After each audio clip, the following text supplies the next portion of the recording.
네, 오늘 함께 이야기 나눌 분들 소개해드리겠습니다. 윤성호 경기대 미디어 영상학과 교수, 원승현 시청자평가원, 그리고 강흥식 YTN 해설위원 나오셨습니다. 안녕하세요. 안녕하세요. 자, 교수님, 지난주에 좀 안타까운 소식이 전해졌습니다. 헝가리에서 관광하시는 분들이 유람선 침몰 사고가 났고 그 이후에 YTN에서는 계속 뉴스 특보 체제를 유지했거든요. 지난 한 주 뉴스 어떻게 보셨나요? 먼 타지에서 발생한 사고로 인명피해가 커서 더욱 안타까웠습니다. 그래서 국민들이 언론 보도에 대한 관심이 높았는데요. 이번 사안은 재난 사고에 헝가리라는 원거리에서 발생했기 때문에 긴급 상황이지만 취재 기자가 현장에 도착하는 데까지 시간이 걸리고 제한된 정보로 방송을 해야 돼서 좀 어려움이 있었습니다. 그러다 보니까 추측 보도라든지 또 피해자를 충분히 고려하지 못한 언론 기사나 생방송 중에 부적합한 내용이 보도되는 경우 등도 있었습니다. 예. 자, 뭐 미리 좀 이렇게 뼈아픈 얘기를 좀 해주신 것 같은데 구체적인 내용은 뒤에 가서 좀 짚어보고요. 먼저 좀 궁금한 게 원성현 평론가께 한번 여쭤볼게요. 타사랑 그런 비교해서는 좀 YTN 이번 특보 보도가 좀 어땠었나요? 제가 YTN 보도를 쭉 모니터링을 했는데 예. 타사 비도는 사실 제대로 하지는 못했습니다. 예. 그런데 이 YTN에서 초기에 예. 보도를 하면서 눈에 띄는 점은 아무래도 현장 리포터를 연결을 해서 현지 리포터와 연결을 해서 예. 현지 상황에 대해서 혹은 현지 언론에서 보도된 사고가 터지고 나서 바로 이어졌던 그 부분 말씀하시는 거죠? 예. 현지 리포터의 연결을 통해서 현지 언론에서 나온 내용들을 보도한 점, 예. 그리고 또 여행을 갔던 분을 섭외해서 여행 유 경험자를 통해서 그 다뉴브 강 그 관광이 어떤 식으로 운영이 되는지 이런 점들이 보도된 점은 현지 상황을 전혀 모르고 있는 그 시청자 입장에서는 그래도 도움이 되는 부분이었다고 생각을 합니다. 예. 교수님은 어떻게 보셨어요? 네, YTN이 다른 방송에 비해서 뉴스 특보 체제로 빠르게 전환하고 집중적으로 편성한 것은 맞습니다. 그런데 속보성이라는 것이 항상 동전의 양면 같아서요.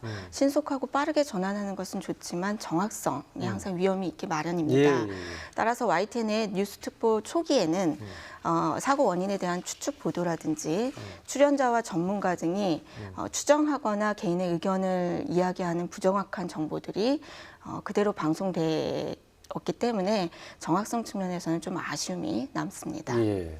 좀 구체적으로 좀 짚어주실까요? 어떤 오류들이 있었나요? 이번 사안은 사실은 재난 방송에 좀 준용해서 우리가 볼 필요가 있을 텐데요. 방송 심의 규정을 보면 재난 방송 조항이 제24조 2에서 4에 마련되어 있고 여기에는 이제 정확한 정보 제공이라든지 피해자의 보호와 관련된 조항이 있습니다. 그런데 YTN이 초기에 그 사고 원인에 대한 보도를 하면서 75년 전에 유사한 사고가 있었다. 그동안 위험이 축적되어 왔다. 헝가리 당국이 깊은 수심에도 수색을 하고 있다. 이것도 뭐 패널들이 한 얘기들인가요? 네, 총력을 기울이고 있다 등 부정확한 정보를 방송을 했고요. 또 저가 여행사와 낡은 배의 문제 등으로 원인을 돌리는 추측 보도 등이 이제 방송됐습니다. 그런 측면에서는 사실 정확한 정보 제공에서는 문제가 있었다고 보여집니다. 이 사실 우리 시각으로 이제 30일에 사고가 났고요. 그 이후에 첫 그 실종자 수색 성과가 나오기까지 꽤 며칠이 걸렸었잖아요. 그러다 보니까 아마 이 사고 초기에 저희가 뉴스 특보 체제를 운영하면서 현지에서 들어오는 속보가 별로 없다 보니까 아무래도 그런 전문가들 모셔서 이야기를 많이 듣다 보니까 그런 오류들이 있었던 것 같은데 우리 위원님께서 좀 해명을 해주시죠. 예, 그 사고 당일인 그 30일 아침 한 7시 조금 지나서 이제 처음 사고 소식이 들어왔습니다. 그래서 우리가 11시부터 특보 체제로 전환을 했고요. 그 사고 초기에는 그 외신으로 들어오는 그 몇 줄짜리 기사 그리고 외교부 발표 내용 외에는 사실 그 알려진 것이 없었습니다. 제가 뉴스를 진행하는 중에 그 일보를 처리했었거든요.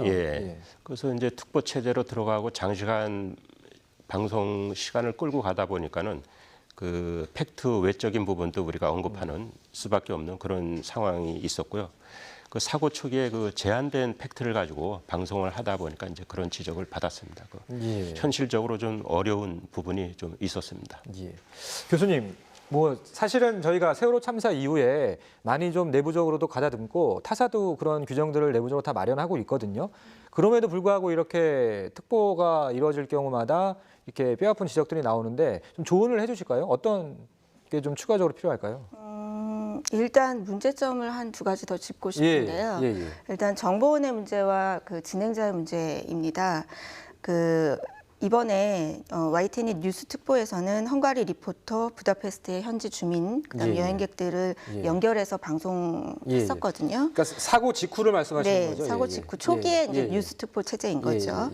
근데 리포터가 직접 취재해서 방송한 내용인지 개인의 경험담을 이야기하는지 이런 것들이 불분명한 측면이 있었고 기자가 아니고 현지 리포터.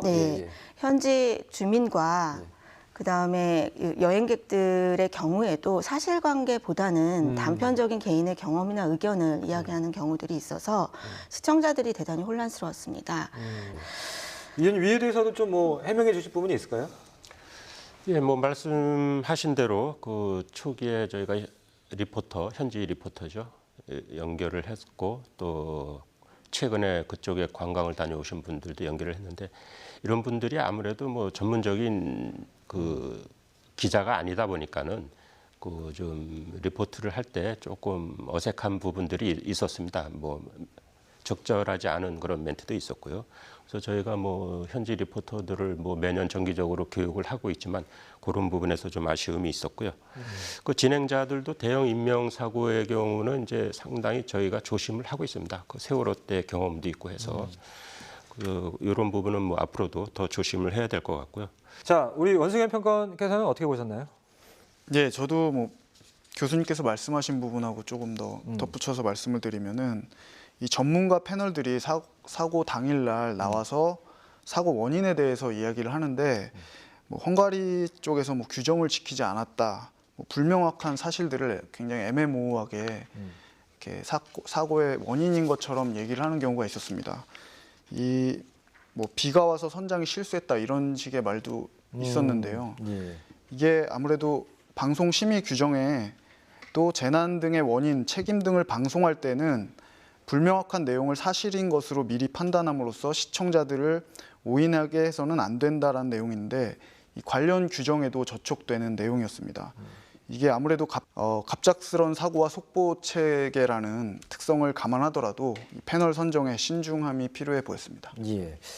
자, 그런데 사실 뭐 이런 대형 사건 사고라는 게 예고 없이 항상 찾아오고 한두 시간 안에 뉴스 특보 체제로 전환한 뒤에 사실 그 모든 뉴스 콘텐츠를 단시간 안에 채우기 불가능하거든요. 그래서 보통 이제 전문가들을 저희가 모시는데 그 섭외할 때 좀 고충이 있으시죠, 위원님?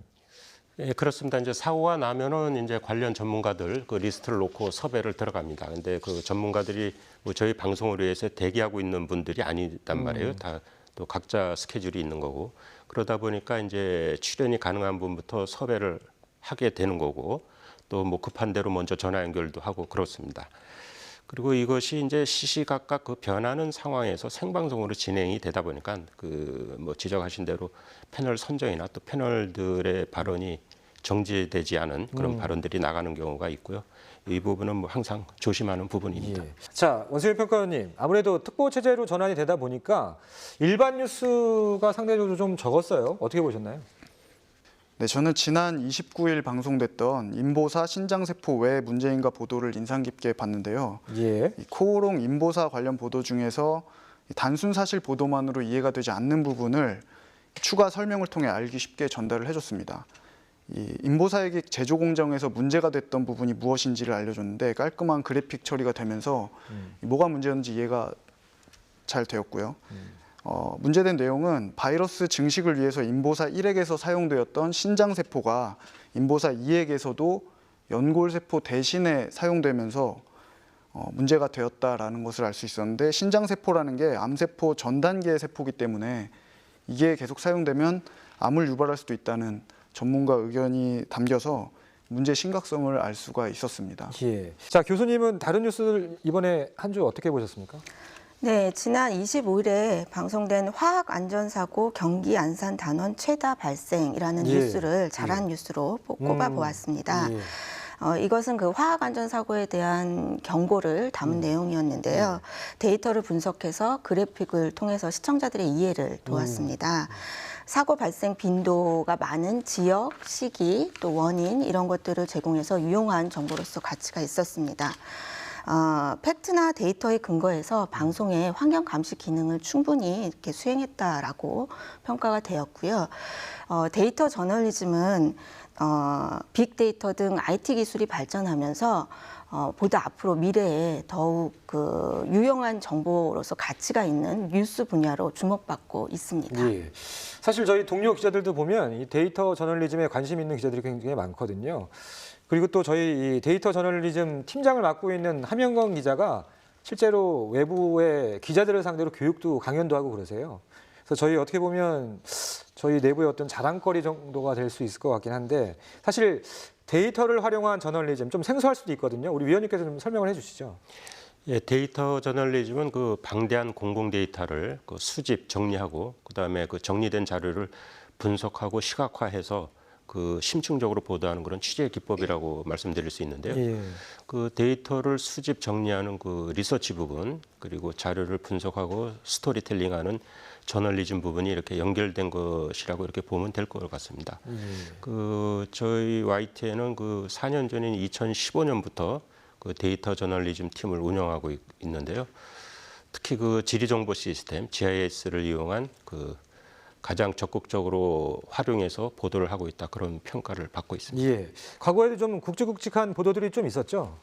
예, 그 민간인질의 피해 실태 그리고 소규모 그 난개발로 그 매장 문화재가 훼손되고 있다는 문제, 그리고 국내 화재 조사 체계의 문제점 등 이런 것들을 보도를 했고 또 이런 보도로 그 각종 상을 많이 받았습니다. 예. 뭐 상을 많이 받는다고 해서 좋은 보도라고는 할 수는 없지만 그래도 그만큼 많은 관심을 받았다는 거니까요. 일단 뭐 YTN도 그렇고 다른 방송사에서도 데이터 저널리즘 많이 신경을 쓰고 있거든요. 우리 교수님이 좀 조언을 해주실 부분이 있을까요? 네, 데이터 저널리즘은 데이터를 수집하고 분석하고 그것을 시각화해서 보여주는 것에 그치는 것이 아니라 데이터를 이용자에게 공개함으로써 참여와 상호작용하는 저널리즘으로서의 의미로 확장이 됩니다. 그래서 앞으로 데이터 공개와 관련된 부분도 아마 신경을 쓰셔야 할 것이고요.